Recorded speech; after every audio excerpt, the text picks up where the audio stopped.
Good evening. The show is the smoking section. My name is Stephen Helfer. Glad you've tuned in tonight. I've been away for a couple of weeks and hope you've enjoyed the best of, and perhaps my co-host, sometime co-host, Emily has been on the show. I was out in Utah, and I took a train out there, which is 2.5 days to ski in Alta, Utah. At the elevation is 8,000 feet, and sometimes I do experience altitude sickness up there, but fortunately this time I didn't, although I did catch a cold. And having taken Amtrak for many years, actually since Amtrak started, which was in the 70s, I've seen the kind of de-evolution of smoking on the trains. And at one time, you could smoke on many parts of the train, or at least, and people didn't seem to mind at all. But over the years, as people have become more and more hypersensitized to secondhand smoke, we smokers have been restricted further and further in our areas where we have the liberty to smoke. And right now, I think there is a federal law that forbids Amtrak from allowing smoking on any cars whatsoever in the entire train. So what happens is every few hours at a stop where the train loads or unloads large numbers of people at large stations, we smokers climb off the train and catch a smoke, and very often get to chat with one another, and it's kind of fun. And even though it's not ideal, it is something. It's better than nothing. And I, of course, took the opportunity with several smokers on the train to give them cards for Cambridge Citizens for Smokers' Rights, and hopefully they will perhaps at least see that they are a beleaguered minority in this country and around the world, and perhaps we'll get a little bit more traction with some of them. Now, I think the trains themselves have become, partially because of the smoking bans, have become much less social than they once were.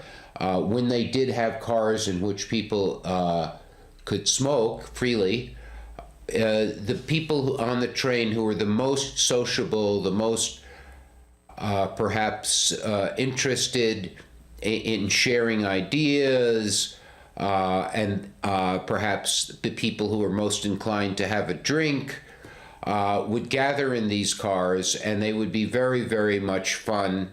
And young people and old people, rich people and poor people would smoke together and just have a grand old time. And right now the trains are rather quiet, and people don't smoke. People don't get together very much, and they sit there and stare into their computers, a lot of people, and but they're still fairly sociable. And I would often eat in the dining car, where I would meet some pretty interesting people, and that's an important thing. Like eating, drinking, smoking, these are all very sociable activities that human beings like to do together. And I remember one time listening to this particular health person, I can't remember his name right now, Dean Ornish. And he once said that some people thought that some of his ideas about health were kind of warm and fuzzy, something like that, I think. But he said, people are, to some extent, warm and fuzzy. People do need to contact other people. At least most people do. Not all people, but most people need contact, human contact. And tobacco, alcohol, food are all things that very, very much promote this. And I think that in our society today, particularly with the war on tobacco, people don't take smoke breaks together. They don't sit down and chat with one another to the extent that they used to do. You don't have the smoky bars. You don't have the smoky coffee houses. All of these things which facilitated socialization and human contact. As I've mentioned many times on this program, I think we can look to the American Indian who felt that tobacco was an essential in ironing out differences, and that is why whenever the American Indian had a council, an important council, he would definitely use tobacco, the pipe, the peace pipe, the calumet, and I think that is one of the reasons that our government is having so many problems with people having counsel together, being able to compromise, overlook differences. It's because nowhere in our Congress or in our White House are people able to smoke together. And that is one of the reasons I think that we have so much what is called gridlock. People cannot overcome their differences. The American Indian, in his wisdom, and used tobacco, traded tobacco, exalted tobacco for its ability to help human beings overcome their differences and relax, forget insults, and see clearly through some of the differences. When I was growing up, you would always have the image of the psychiatrist who was listening to his patient, and the psychiatrist would always be puffing on a pipe and could see and help the patient, partially because of the clarity with which tobacco provided him. So fortunately, as I say, I've promoted snus a lot on this program, and when I wasn't able to go out and have a cigarette as often as I may have liked on the trains, I was using snus, and it helped me enjoy my train trip and concentrate and not feel a need for cigarettes so much. I just got an email today, actually two emails, that the Ordinance Committee of the Cambridge City Council is meeting again with the proposal to ban smoking on all construction sites.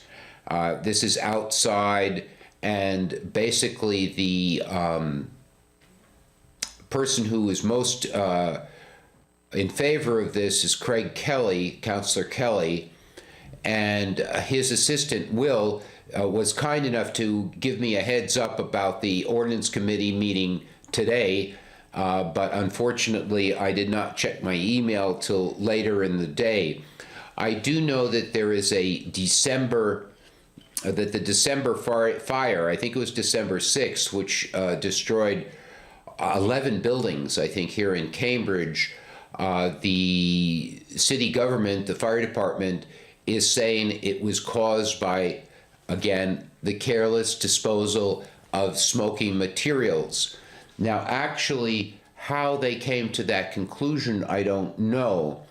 but it is a public record, and I have applied to the state fire marshal's office for that record to see if this is really, they have evidence that it is, I mean, what kind of evidence they have, I wouldn't know. Obviously, if you have a fire where 11 buildings are destroyed, you are not going to come upon a cigarette butt someplace there and say, oh my gosh, this caused 11 buildings to burst into flame. Probably they did interview construction workers at one of the site, and we will find out.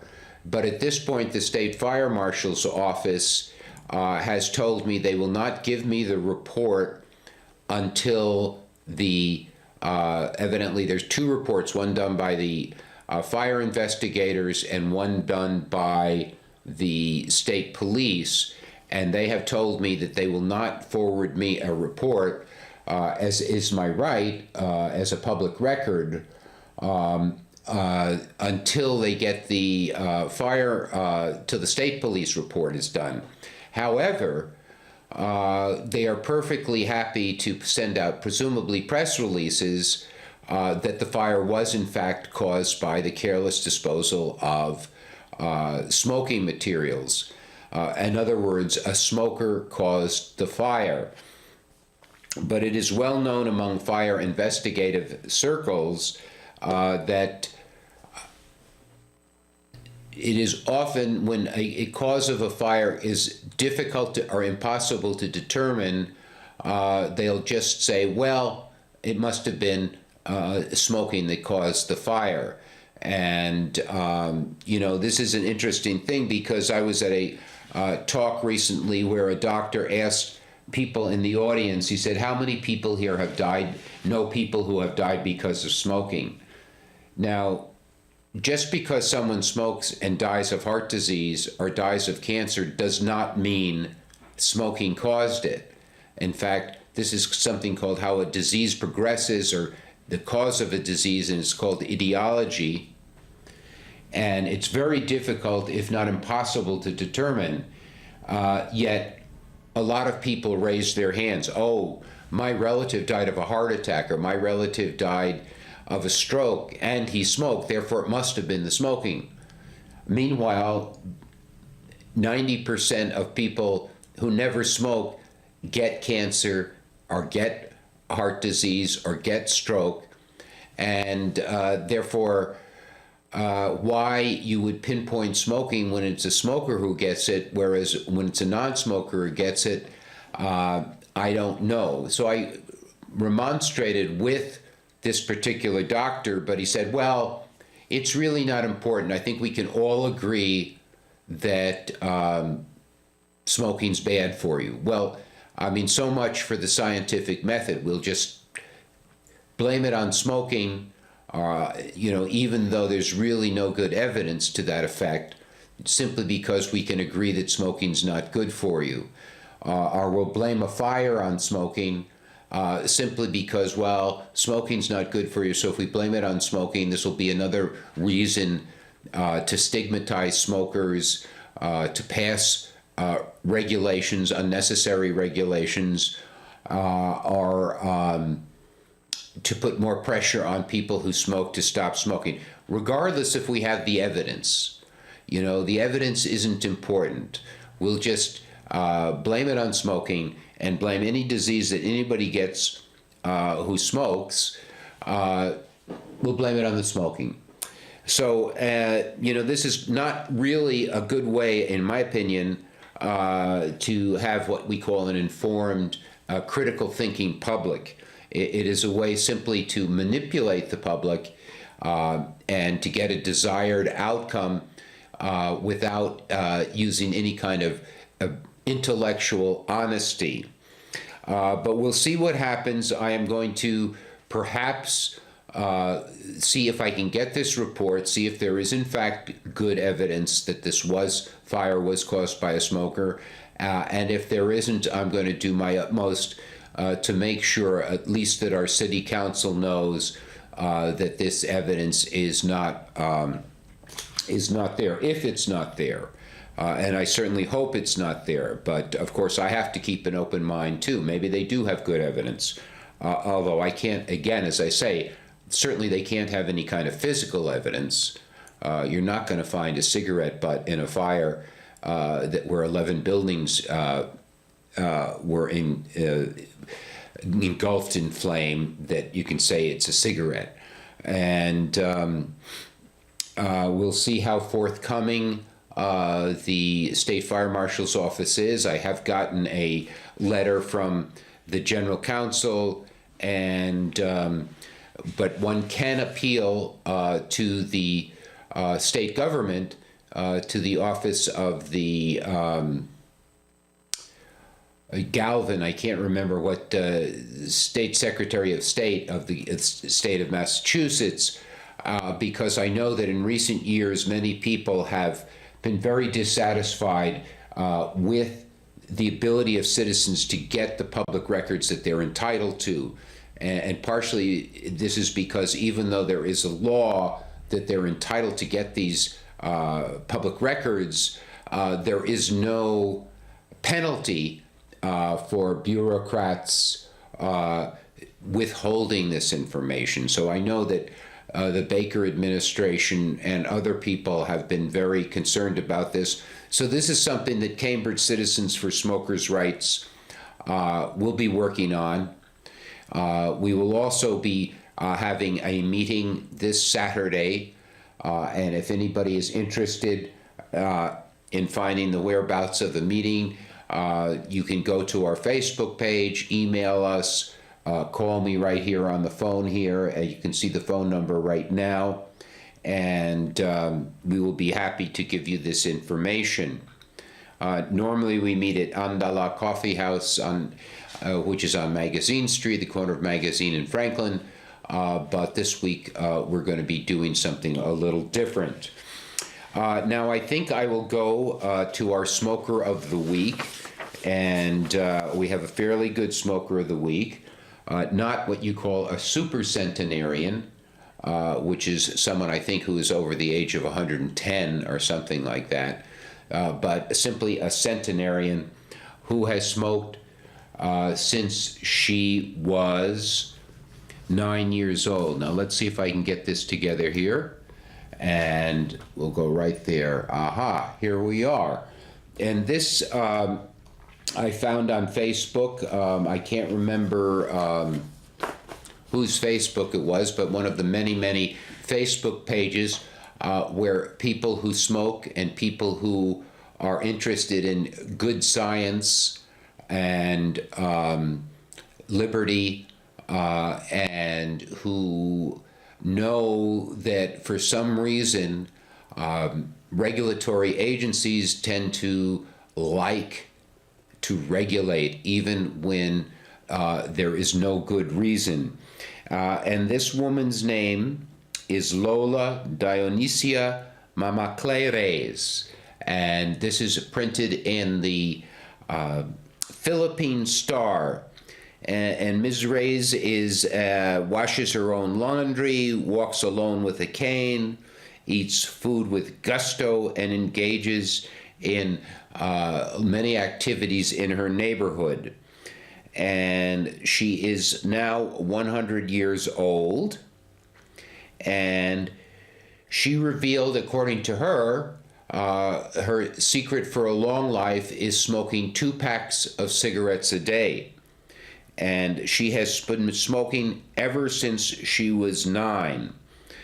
And even though she is aware of the many, many illnesses that people wrongly or rightly blame on smoking, she has never suffered such a disease. And she says that she feels that her smoking has really, really helped her maintain her good health. Certainly another reason that she is 100 years old and in good health is her. It seems that a couple of her siblings also have reached the age of 100. This was published in the Philippine Star just this month, And it's interesting because in the Philippines, there is a law that anybody who reaches the age of 100 is supposed to get a cash prize, which is something that Lola is interested in getting. Although, as we know, the president of the Philippines, I think his name is Duterte, has been very, very much against not only drugs like heroin and so forth, who has unleashed a lot of paramilitary, but he's also an anti-smoker. So maybe he will be very unhappy and do everything he can to prevent Lola from getting her prize. Again, she's been smoking since she's 9 years old. So that's 91 years of smoking. She smokes 2 packs a day. She smokes commercial cigarettes from the Philippines. Nothing, no special thing. I guess she's smoking there with the filter. She's been smoking for 91 years, and another centenarian. And I hope we will put her on our Facebook page one of these days. Although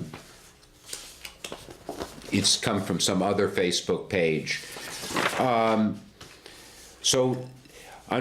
There's on our Facebook page today, we have a very, very good article written by a man named Jacob Greer, who really, really looks very carefully at the whole issue of secondhand smoking and how it has been used to foist all kinds of unreasonable restrictions and to stigmatize smokers and to frighten the general public about secondhand smoke. Now, it's interesting, of course, if secondhand smoke were such a harmful thing, you certainly would not expect someone like Lola, who has been smoking actively herself for 91 years, to be in such good health. So, I mean, that in and of itself has to bring some amount of doubt to the mind of anybody who has any kind of critical thinking. But there's a very good article, and it's 6 pages long, which is, of course, a long article. But I have printed it out, and I look forward to reading it. I was hoping to read it before this show, but I didn't get around to it. And so anybody who is interested, please go to our Facebook page. Also, if you're interested in attending our meeting on Saturday, this coming Saturday, which I think is the 18th, please go to our Facebook page and contact us so we can give you the time and so forth. And you can engage with us and help us. It does not do a lot of good to whine. It does a lot of good, or it does some good to be politically active. You know, some people, they don't want to be politically active at all, and they say they're not interested in politics. But, you know, I like the phrase that if you don't, you may not be interested in politics, but politics is interested in you. Everything you do is to some degree affected by the laws and the regulations and the taxes and whatnot. One thing that I did on the train is I queried everybody about that I met who was a smoker about what the taxes were like in their state. And unfortunately, very few people really know well how the taxes vary from state to state. Everybody thinks the taxes in his state are high, and they are high all over the country, even in southern states which produce tobacco. Part of the reason is because that these taxes are federal, but most people don't realize that in states like New York or Massachusetts, smokers are preyed upon by government to fund a lot of programs that benefit everybody, but that smokers alone pay the taxes for. And if you consider that many smokers, a disproportionately number of smokers are poor or mentally ill, this is extremely, extremely insidious policy. Now, unfortunately, at the March of the Patriots, Mayor Walsh banned smoking and drinking. Now, there is no good reason to ban smoking. You could ban drinking with the idea that there could be behavioral problems associated with large crowds who drink.